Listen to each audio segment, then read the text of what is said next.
আসসালামু আলাইকুম রহমতুল্লাহি ওয়া বারাকাতুহু। আলহামদুলিল্লাহ ওয়াসসালাতু ওয়াসসালামু আলা রাসূলিল্লাহ ওয়া আলা আলিহি ওয়া সাহবিহি ওয়া মান ওয়ালাহু ওয়া বা'দ। আজকের আমাদের বক্তব্য হচ্ছে এই উপমহাদেশে শবে বরাত নামক যে লাইলাতুন নিসফ মিন শাবানের 14 তারিখ দিবাগত রাত অর্থাৎ 15 তারিখের রাতের যে ফজিলত এই সম্পর্কে। এই রাতকে আমাদের এই উপমহাদেশে এই রাত উদযাপন করা হয় বিভিন্ন অনুষ্ঠানের মাধ্যমে। এর পিছনে জড়িয়ে আছে মানুষের কিছু আকীদা, বিশ্বাস, এটা জড়িয়ে ফেলেছে। কিন্তু দেখা যায় অনেকগুলো এমন বিশ্বাস ও আকীদায় জড়িয়ে পড়েছে যেগুলোর কোনো আসল নেই, কোনো দলিল নেই, কোনো প্রমাণ নেই। আসলে নীতিগত কথা হচ্ছে যে আল আসলু ফিল ইবাদাতি আল মানউ, ইবাদতের মূল কথা হলো করা যাবে না। হ্যাঁ, যদি করতে হয় তাহলে যতক্ষণ পর্যন্ত দলিলে মুসবেত না পাওয়া যাবে, অর্থাৎ ইতিবাচক দলিল, অর্থাৎ করার দলিল যতক্ষণ না পাওয়া যাবে ইবাদত করা যাবে না। তাহলে রাতের যে অনুষ্ঠানগুলো করা হয় ইবাদত হিসেবেই করা হয়, কিন্তু এর দলিল কি আছে? দলিল নেই। আমরা যদি হাদিসগুলো দেখি, এই রাত সংক্রান্ত, এই রাতের সঙ্গে সংশ্লিষ্ট যে হাদিসগুলো, এগুলো যদি আমরা পর্যালোচনা করি তাহলে আমরা এই সিদ্ধান্তে পৌঁছাতে পারবো যে এটি একটি মর্যাদা সম্পন্ন রাত, লাইলাতুম মুফাদ্দালাহ আমরা বলতে পারবো। কিন্তু এই রাতের কোনো বিশেষ ইবাদত শরীয়তে প্রেসক্রাইব করা হয়নি, এইভাবে কোনো প্রস্তাবও করা হয়নি, এবং যেটি নবী করিম সাল্লাল্লাহু আলাইহি ওয়াসাল্লাম তার কর্মের মাধ্যমে এটি প্র্যাকটিসে আনেননি, সাহাবায়ে কেরামও করেননি, খোলাফায়ে রাশিদুন করেননি, তাবেঈন তাবেঈনরা করেননি। তাহলে এখন যা কিছু হচ্ছে, যেমন এর নামকরণ, এটা শবে বরাত। শবে বরাত যদি আমরা আরবিতে বলি তাহলে কি বলবো? সব মানে রাত, ফার্সি শব্দ। বরাত, উপমহাদেশে বরাত বলতে বোঝায় তাকদীরকে, ভাগ্যলিপিকে। তাহলে এই রাত ভাগ্যলিপির রাত। ভাগ্যলিপি মানে এই রাতে কত মানুষ জন্মগ্রহণ করবে, কত মানুষ মারা যাবে, কে কত বয়স পাবে, কে কি খাবে, কি কি জ্ঞান অর্জন করবে, কোথায় কি করবে, এই সমস্ত কিছুই এই রাতে আল্লাহ পাক লিখে দেন আগামী 1 বছরের জন্য। এটা হলো উপমহাদেশের আমাদের কিছু সংখ্যক মৌলবীরাও এটা প্রচার করেন, আর জনসাধারণ মধ্যেও এই বিশ্বাসটা ছড়িয়ে আছে, মানুষ এটাকে লালন করছে এবং খুব নিষ্ঠার সাথেই এই রাত তারা উদযাপনও করে। এরপরে তারা কবরে হাজিরা দেয়, এরপরে সারা রাত জাগ্রত থাকে। এইভাবে রাতকে আমরা যদি যে হাদিসটির দ্বারা নবী করিম সাল্লাল্লাহু আলাইহি ওয়াসাল্লামের কথার দ্বারা যেটা প্রমাণিত হয় যে হযরত আয়েশা রাদিয়াল্লাহু তাআলা আনহা তিনি ঘুম থেকে জেগে দেখলেন নবী করিম সাল্লাল্লাহু আলাইহি ওয়াসাল্লাম তার বিছানায় নেই রাতের গভীরে। পরে এদিক সেদিক খোঁজাখুঁজি করলেন, পেলেন না। পরে বাইরে গেলেন, তার খোঁজে গিয়ে দেখলেন তিনি জান্নাতুল বাকিয়া, যেটা মদিনা শরীফের কবরস্থান, সে কবরস্থানে তাকে পেলেন। হযরত আয়েশা সিদ্দিকা রাদিয়াল্লাহু তাআলা আনহাকে দেখে বলেন, তুমি জানো আয়েশা এটা কোন রাত? এটি সেই রাত যে রাতে আল্লাহর বান্দাদের এই অনেক ফজিলত সেখানে বয়ান করা হলো, এবং এই রাতে অমুক বনু কিলাবের যত বকরি আছে, তাদের এই বকরির যত পশম আছে, এই পরিমাণ আল্লাহ পাক লোকদেরকে জাহান্নামের আগুন থেকে ক্ষমা করেন, মুক্ত ঘোষণা করেন। এই রাতের অনেক ফজিলত সেখানে বয়ান করা হলো। শ্রোতা ছিলেন হযরত আয়েশা রাদিয়াল্লাহু তাআলা আনহা, বক্তা হলেন নবী করিম সাল্লাল্লাহু আলাইহি ওয়াসাল্লাম, স্থান হলো কবরস্থান। প্রশ্ন হচ্ছে এখানে যে এই ওয়াজটা তিনি কবরস্থানে করতে গেলেন কেন, তাও গভীর রাতে কেন? এটি তো রাতেই করার, এশার সময়ই বলতেন কিংবা মাগরিবের সময় বলতেন। রাত তো শুরু হয়ে গেল সূর্য নামার সাথে সাথেই, আর তখন থেকে রাতের মর্যাদা সবকিছু যদি হয়, তাহলে পরে তিনি সেখানে মোটিভেট করবেন, সাহাবাই কেরামকে এডুকেট করবেন, জানাবেন যে এই রাতের এই, সেটা না করে তাও অ্যাক্সিডেন্টলি এটা হযরতে সিদ্দিকা রাদিয়াল্লাহু তাআলা আনহা তিনি নবী সাল্লাল্লাহু আলাইহি ওয়াসাল্লামকে না পেয়ে তালাশ করতে গিয়ে ওইখানে উপনীত হলেন আর সেখানে ওয়াজগুলি তিনি করলেন। কাজে দেরায়াতান বোঝা যায় এর অন্তর্নিহিত দুর্বলতা, এবং রেওয়ায়াতের দিক থেকেও হাদিস সহিহ নয়। অতএব এই হাদিসকে ভিত্তি করে এর সঙ্গে আরো কতগুলো হাদিস জড়ানো হয়েছে, যার অনেকগুলি হলো দুর্বল, অনেকগুলি বাস্তবতাই নেই।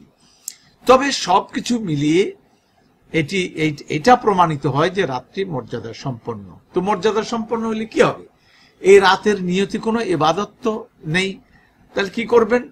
আপনারা অন্যান্য রাতে যে ইবাদত গুলো করেন সেই ইবাদত যদি রাতে করেন, যেহেতু রাত্রি মর্যাদা সম্পন্ন, সেই জন্য এই ইবাদতের গুরুত্ব হতে পারে। সেটা হলো এই রাতের নিয়তি নয়, অন্য স্বাভাবিক ইবাদত, তাহাজ্জুদ পড়লেন, কোরআন তেলাওয়াত করলেন, জিকির করলেন, ইস্তেগফার করলেন, সেগুলি অন্য রাতে আপনার যে অভ্যাস, সে অভ্যাস অনুযায়ী করলেন, শুধু এই রাতের জন্য নয়। তাহলে এটার একটা মর্যাদা অবশ্যই আল্লাহ তাআলার কাছে পাওয়া যাবে, সেটা একটা আলাদা কথা। কিন্তু এর রাত্রে কেন্দ্র করে এখন প্রশ্ন হচ্ছে, শবে বরাতের রাতে কি কোরআন নাজিল হয়েছিল? এটা আমাদের দেশে এই আয়াত থেকে মৌলবীরা ওয়াজ করেন। কি ওয়াজ করেন? সূরা দুখানের শুরু থেকে আল্লাহ তাআলা এখানে তিনি বলছেন, তার ব্যাখ্যায় তারা এই আয়াতকে মুনতাবিক করেন, ফিট করেন এই রাতের উপরে। যেমন আল্লাহ সুবহানাহু ওয়া তাআলা বলছেন, বিসমিল্লাহির রহমানির রহিম, ইন্না আনজালনাহু ফি লাইলাতিন মুবারাকাহ ইন্না কুন্না মুনযিরিন ফিহা ইউফরাকু কুল্লু আমরিন হাকিমিন আমরাম মিন ইনদিনা ইন্না কুন্না মুরসিলিন। এর অর্থ হলো, আমি এই কোরআনকে অবতীর্ণ করেছি একটি বরকতমণ্ডিত রাতে, ফি লাইলাতিন মুবারাকাহ ইন্না কুন্না মুনযিরিন, আর আমরা হলাম সতর্ককারী। ফিহা ইউফরাকু কুল্লু আমরিন হাকিম, এই রাতে প্রাজ্ঞ গুরুত্বপূর্ণ প্রতিটি ব্যাপারে সিদ্ধান্ত দেয়া হয়। ইউফরাকু কুল্লু আমরিন হাকিমিন, গুরুত্বপূর্ণ সিদ্ধান্ত দেয়া হয়। আমরাম মিন ইনদিনা, আমাদের পক্ষ থেকে। আল্লাহ তাআলা বলেন আমার পক্ষ থেকে, আমরা মিন ইন্না কুন্না মুরসিলিন, আমরা হলাম প্রেরণকারী। তাহলে এই যে লাইলাতুল মুবারাকা বলা হলো, এই লাইলাতুল মুবারাকা এই রাতের উপর ফিট করা হয়। তাহলে কোরআনকে নাজিল করা হলো এই রাতে, অথচ লাইলাতুল কদর রমজানের যে 26 রমজানের দিবাগত রাতে, যে 27 রাত, সেই রাতে যদিও এটা সুচিহ্নিত না, এটি হলো নবী করিম সাল্লাল্লাহু আলাইহি ওয়াসাল্লাম বলছেন যে তোমরা অন্বেষণ করো, মানে তাহারি করো, তোমরা রমজানের শেষ 10 দিনের ফিল আশিল আওয়াখির, শেষ 10 রাতে তোমরা বেজোড় রাতে এই লাইলাতুল কদর তালাশ করো, যে লাইলাতুল কদরের ব্যাপারে বলা হয়েছে যে আলফ খায়রুম মিন আলফি শাহর, 1000 রজনীর চাইতে এক রাত উত্তম। এরপরে আল্লাহ তাআলা বলেন, ইন্না আনজালনাহু ফি লাইলাতিল কদর ওয়া মা আদরাকা মা লাইলাতুল কদর লাইলাতুল কদর খায়রুম মিন আলফি শাহর তানাজ্জালুল মালাইকাতু ওয়ার রূহ ফিহা বিইذن রাব্বিহিম মিন কুল্লি আমরিন সালাম। তাহলে এই যে লাইলাতুল কদর, সেই লাইলাতুল কদরে যেই আল্লাহ পাক বলেন আমি কোরআন নাজিল করলাম, এবং সেখানে তাকদীর কদর, এটা সম্মানের রাত অথবা তাকদীর সেখানে আল্লাহ লিপিবদ্ধ করেন। এগুলি হাদিস, সহিহ হাদিসের দ্বারা প্রমাণিত রাতের ব্যাপারে। এখন সেই কথাগুলো লাগানো হচ্ছে লাইলায়ে মুবারাকার মধ্যে। কি বলে যে ওটা হলো আপনার রমজানের শেষ ফিল আশরিল আওয়াখির বেজোর রাতের যে কোনো এক রাত লাইলাতুল কদর, আর এটি হলো শবে কদর আর শবে বরাত। এই শবে বরাতে এই আয়াত ফিট করে সূরা দুখানের আয়াতগুলো, যে এইখানেও ইউফরাকু কুল্লু আমরিন হাকিম, আল্লাহ পাক এখানে ফয়সালা দেন আল্লাহ তাআলার পক্ষ থেকে। এটা আলাদা পারফেক্টলি এই রাতে এই কাজগুলি আল্লাহ পাক করেন না। এই সমস্ত বর্ণনা একবারে সহি নয়, শুদ্ধ নয়, এগুলি মিথ্যে কথা। আসলে এই লাইলাতুল মুবারাকা আর ওখানে লাইলাতুল কদর একই রাত, এক জায়গায় লাইলাতুল কদর বলা হচ্ছে, আরেক জায়গায় লাইলাতুল মুবারাকা বলা হচ্ছে।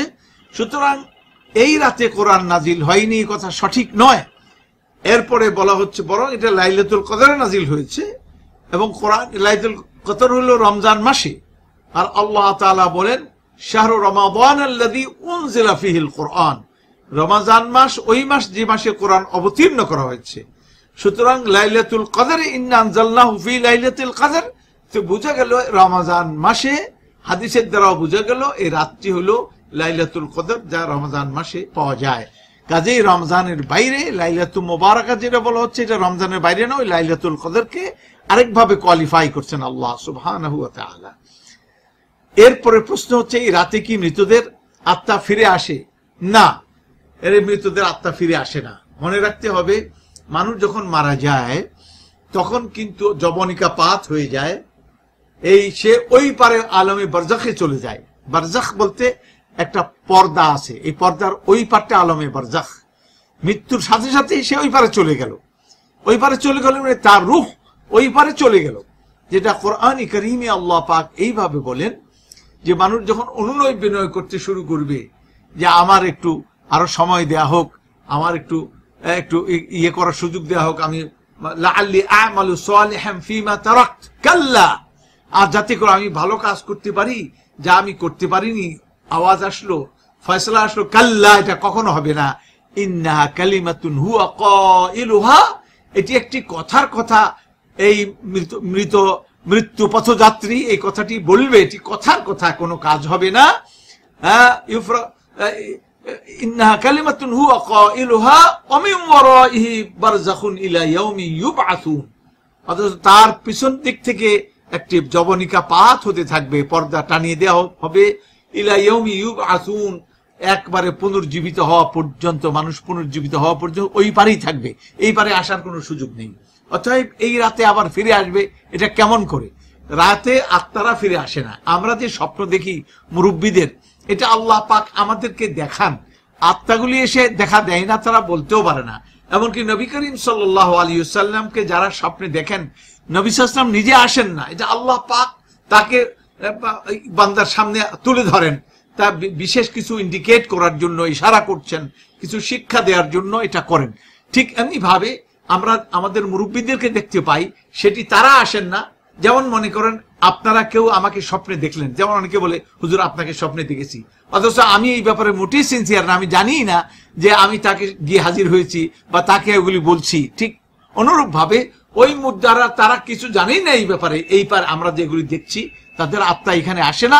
এগুলি আল্লাহ পাক শুধুমাত্র আমাদের ইয়ের উপরে, মন মানসিকতার উপরে একটা ইয়া মারেন, মানে তিনি রিফ্লেকশন, এটা হচ্ছে, এছাড়া আর কিছু নয়, বিশেষ কিছু ইন্ডিকেট করার জন্য। এরপরে প্রশ্ন হচ্ছে, আল্লাহ সুবহানাহু ওয়া তাআলা কি এই রাতে শেষ আসমানে নেমে আসেন নাকি প্রত্যেক রাতেই? না, এই রাতের কথা বলা হয়নি, এটা প্রতি রাতেই আল্লাহ, যালিকা কুল্লা লাইলা, আল্লাহ পাক প্রতি রাতেই আসমানে, আল্লাহ পাক ভালো জানেন কেমন করে তিনি আসেন, তবে তিনি আসেন এই দুনিয়ার আকাশে, তিনি আসেন। সেখানে এসে আলা মিন মুস্তাগফিরিন ফাআগফির লাহ, আলা মিন মুস্তারজিকিন ফাআরজুক লাহ, আলা মিন মুবতালা ফাউআফিহ, আলা কাযা আলা কাযা হাত্তা ইয়াতলু আল ফজর। এমনি আল্লাহ তাআলা ডাকেন বান্দাদেরকে, আছো কেউ আমার কাছে রোগ মুক্ত, গুনাহ মাফ চাইবে, আমি তাকে মাফ করব। আছো কেউ আমার কাছে রিজিক চাইবে, আমি তাকে রিজিক দিব। আছো কেউ রোগ মুক্তি চাইবে, আমি তাকে রোগ মুক্ত করব। কেউ আছো? এমনি ভাবে বিভিন্ন বিষয়ে আল্লাহ পাক ডাকেন। সুতরাং শুধু এই রাতের বৈশিষ্ট্য নয়, এটা প্রতি রাতেই, এটাকে হারসাব সাবে কাদের গাত্তু কাদার বেদানি, প্রতি রাতেই তোমার জন্য সবে কদর হতে পারে, যদি তুমি কদর দাও, রাতের সম্মান বুঝো, সেভাবে ইবাদত করো, তাহলে আল্লাহ পাক সবসময় ডাকেন। ডক্টর ইকবালের ভাষায়, हम तो माइल बकरम है कोई साइल ही नहीं, राह दिखलाए कैसे राह रौ मंजिल ही नहीं। আমি তো দয়া মায়ার ভান্ডার নিয়ে ঝুঁকেই আছি, আমার কাছে চাইবার যে কেউ নেই। রাহ দেখলায়ে কেসে, রাস্তা দেখাবো কাকে, রাহ রৌ মঞ্জিল হি নেই, রাস্তায় চলে মঞ্জিল পানে চলার যে কেউ নেই। সুতরাং আল্লাহ পাক বান্দাকে ডাকেন, যারা ডাকে সাড়া দেন। উদউনি আস্তাজিব লাকুম, আমাকে ডাকো আমি তোমাদের ডাকে সাড়া দেবো, এটা প্রতি রাতেরই বৈশিষ্ট্য। এরপরে প্রশ্ন আসছে, এই রাতে কি হালুয়া রুটি খেতে হয়? মোটেই না। হালুয়া রুটি খেতে হয়, হালুয়া রুটি বানাতে হয়। গ্রামের লোকজন অনেকেই বিশ্বাস করে এই রুটি এই রাতে বিলাতে হয়, কারণ রুটি দিয়ে মুর্দারের এটা পাখা বানানো হয় আর মুর্দারে বাতাস দেওয়া হয়। নাউজুবিল্লাহ মিন যালিক। কত রকমের কথা এগুলি সব ছড়ানো হয়েছে। এগুলি হলো কুসংস্কার আচ্ছন্ন মানুষের মন থেকে উৎসারিত এই সমস্ত কথাবার্তা। এর পিছনে কোনো দলিল নেই। অতএব এই রাতের হালুয়া রুটি খাওয়া, এই রাতের নিয়তে বানানো, এগুলি বিদআতে শানিয়া, এগুলি না করার থেকে বিরত থাকতে হবে। আল্লাহ পাক যেভাবে আমাদেরকে শরিয়া নির্দেশ করেছেন সহিহ হাদিসের আলোকে, আমরা এই রাত উদযাপন, এই রাত বলতে উদযাপন করার কোনো কিছু নেই, কোনো অনুষ্ঠানও নেই। রাত বাতি জ্বালাতে হবে, কিছু গম ফুটাতে, ওই যে ছেলেরা আবার পটকাবাজি করে, নাউজুবিল্লাহ মিন যালিক। খবরদার, এই সমস্ত কিছু করতে নেই। আল্লাহ তাআলা আমাদেরকে কোরআন সুন্নাহ মোতাবেক জীবনযাপন করার তৌফিক দান করুন। আমিন। আসসালামু আলাইকুম ওয়া রাহমাতুল্লাহি ওয়া বারাকাতুহু।